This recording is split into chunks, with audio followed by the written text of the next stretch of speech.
Gooftichi ibidda bobaa wajjin mul'ata gaafa warra Waaqayyoon beekuu hin barbaadin warra wangeela Gooftaa keenya Yesuusiif hin abboomaminis in adaba.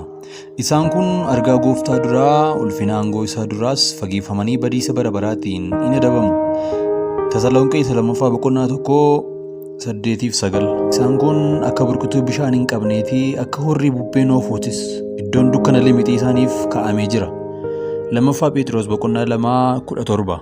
Miilli kee yoo si gufachiisee ofirraa murii, miilla lachuu qabaattee qileetti darbatamuu kee mannaa miilla tokko qabaattee jireenyatti galuu siif wayi. Qiliilee sana keessaa raammoon nama nyaatu hin du'u, ibiddi isaas hin dhaamu. Maarkos boqonnaa 9:45-46. Saba lafa irraa warra si hin beekne irratti mootummoota maqaa kee hin waammanne irratti dheekkamsa kee dhangalaasi. Faarfannaa boqonnaa 79:6. Kunoo Waaqayyo ibiddaan hin dhufaa, konkolaataan isaas akka bubbeetii, inni aarii dheekkamsaatiin bobaa ibiddaatiinis in ifata. Isaayyaas boqonnaa 66:15. Sabni si hin beeknee fi gosi maqaa kee hin waammanne Yaaqoobiin waan nyaataniis waan isa fixaniif, biyya isaa raawwatanii waan onsaniif ati dheekkamsa kee isaan irratti dhangalaasi. Caafee Ermiyaas boqonnaa 10:25. Isin dur utuu Waaqayyoon hin beekin warra uumama isaaniitiin Waaqayyoolii dhugaa hin ta'iniif akka garbaatti hojjechaa turtan. Galaatiyaa 4:8. Galaanni warra du'anii isa keessa turan of keessaa baasee hin kenne. Duunii fi mootummaan warra du'aniis warra du'anii isaan harkaa turan of harkaa baasanii hin kennan.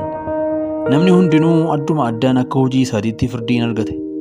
Kana booddees duunii fi mootummaan warra du'anii kuufama ibiddaatti gadi hin darbataman. Kuufamni ibiddaa kun du'a isa lammaffaadha. Mul'ata Yohaannis boqonnaa 20:13-14. Inni jiraatus anaa takka illee du'een ture, amma garuu kunoo bara hamma bara baraatti jiraachuuttan jira. Du'a irraa balbala iddoo warra du'anii banuu irrattis ani gooftummaa qaba. Mul'ata Yohaannis boqonnaa 1:18. Yommuu isaan achi ilaaleen farda balqajjii tokko arge. Inni fardicha irra taa'es maqaan isaa du'a hin jedhama. Mootummaa warra du'anii isa duukaa adeemee lafa kana irratti harka 4 keessaa harka tokko billaadhaan, beelaan, dha'ichaan, bineensa caakkaatiin akka ajjeesaniif aboo isaaniif hin kenna. Mul'ata Yohaannis boqonnaa 6:8. Warri kan keetii garuu hin jiraatu, reeffi isaaniis du'aa hin ka'a. Isin warri awwaala keessa ciiftan ka'aa gammadaa faarfadhaa. Yaa Gooftaa, fixeensi ati argitu fixeensa jireenya kennuudha.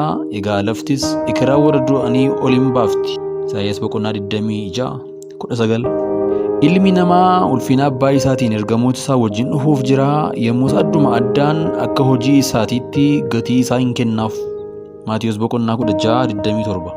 Kunoo isaan akka cidiitti ibiddi xaph isaan hin godhaa. Isaan humna ibidda sanaa jalaa of oolchuu hin danda'an. Inni barbadaa ibiddaa isa qaammatan yookaas isa bira ta'anii haasa'an miti. Macaafa Isaayyaas raajichaa boqonnaa 47:14.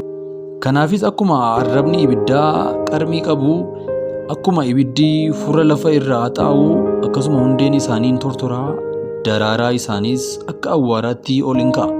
Isaanoo gorsa Waaqayyo Gooftaa maccaa dhiisaniiru, dubbii isaa kan qulqulluu Israa'eliifis tuffataniiru. Isaayyaas boqonnaa 5:24. Waaqayyo sagaleen isaa inni surra qabeessi akka dhaga'amu, irree isaa inni rukutuudhaaf jedhus akka argamu hin godha. Inni aarii cimaadhaa fi ibidda nama fixuun, kaayandoodhaa fi qilleensa jabaadhaan cabbiidhaanis isaan hin rukuta. Isaayyaas boqonnaa 30:30. Waaqayyo ifni Israa'el ibidda, Waaqayyo inni qulqulluun kan Israa'el arraba ibidda hin ta'a. Inni Asoor keessaa warra akka qoraattii fi kosorruu guyyaa tokkotti gubee hin fixa. Isaayyaas boqonnaa 10:17. Yommuu ati iddoo lafa jalaatti gad buutu, innis gad fagoodhaa socho'ee hin simata. Ekeraanis nagaa si gaafachuudhaaf hin ka'u. Warri dur lafa irratti gaggeessitoota turan hundinuu, mootonni saba lafa irraas teessoo isaanii irraa hin ka'u. Macaafa Isaayyaas raajicha boqonnaa 14. Isaanis iddoo lafa jalaa gadameessa dhala hin godhatin hafee, lafa gogaa jiidha of keessaa hin qabnee fi ibidda hingaa jedhee hin beeknedha. Fakkeenya boqonnaa 30. Yommus loltoonni jajjaboonni warri iddoo lafa jalaa jiran waa'ee isheetii fi waa'ee warra garee ishee turanii, isaan asitti gad bu'anii warra dhagna hin qabatin, warra billaadhaan dhumanii wajjin as hin taa'u hin jedhu. Hisqeel 32:21. Ekeraa warra du'anii lafa jalaa warra achi jiraatanii wajjin sodaadhaanii hin dhommisiisaman.